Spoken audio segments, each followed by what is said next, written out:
Habang inaasahan ang mas madalas na presensya ng Pilipinas kasama ang Amerika at iba pang kaalyadong bansa sa West Philippine Sea, nakikitang patuloy rin ang China sa pagsasagawa ng maritime patrol sa WPS. Para ipaliwanag ito at bigyan tayo ng iba pang update tungkol sa West Philippine Sea, kasama natin si National Maritime Council spokesperson Alexander Lopez. Good afternoon po, sir. Hi, good afternoon, Pasig Bale and Director Cheryl at sa ating mga nanonood at nakikinig ngayong hapon. Sir, kamakailan ay nagkaroon muli ng multilateral maritime cooperative activity ang Armed Forces of the Philippines, Japan Maritime Self-Defense at United States Navy sa bansa. Ano po ang kahalagahan ng kooperasyong ito sa sitwasyon ng West Philippine Sea?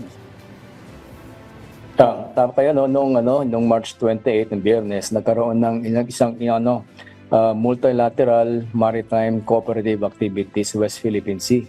Kasama dito ang tatlong barko natin, ang Pilipinas, ng Estados Unidos at ang Japan. Ang aktibidad na ito actually ay mahalaga sa pagpapatibay ng ating maritime security at interoperability sa ating mga kaalyadong bansa. At pangalawa, ito ay rin nagpapakita ng ating kakayahang ipagtanggol ang ating teritoryo at siguraduhin hindi lamang West Philippine Sea kundi ang buong kapuluan ng ating bansa ay mananatiling bukas at ligtas sa lahat ng mga gumagamit ito at alinsunod sa international law. At pangatlo, ito ay nagpapakita rin ng ating pagsasanay at pagkakaisa sa mga bansang mga parehong adhikain, kumbaga like-minded nations. Yusek Lopez, habang nandito sa bansa si US Defense Secretary Pete Hegseth na monitor na nagsagawa ng maritime patrol ang China sa WPS at di umano'y may deployment din ng Chinese bomber sa Bajo de Masinloc. Ano po ang reaksyon ng NMC dito?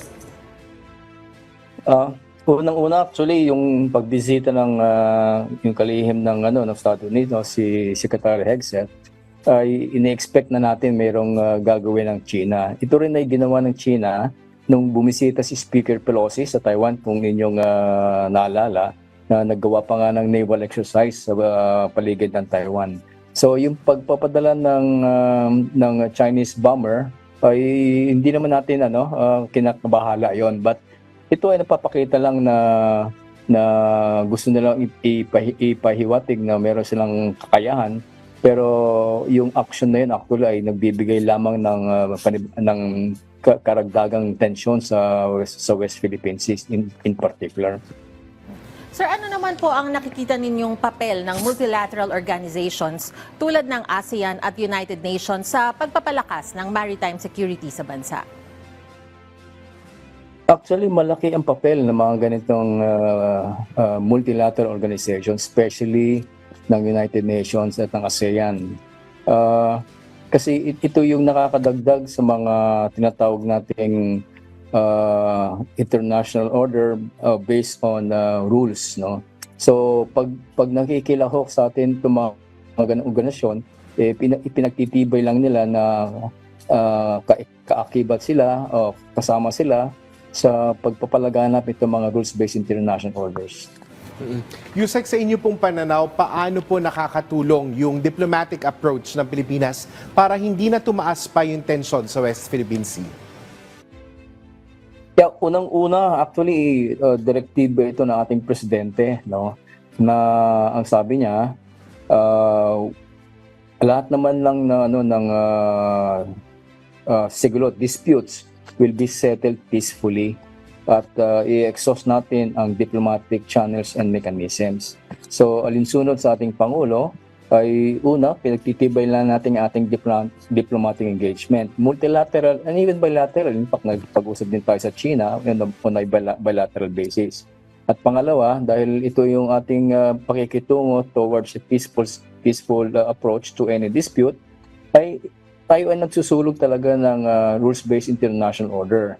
And thirdly, ito ay nagpapatatag ng ating strategic partnership sa mga like-minded nations, sa ating treaty allies and even newfound allies. Sir, paano po ninyo i-evaluate ang mga hakbang ng pamahalaan sa pagpapalakas ng seguridad sa ating karagatan?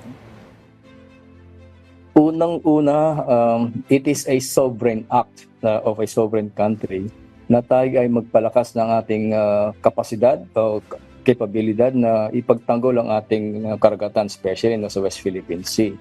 Ay unang-una,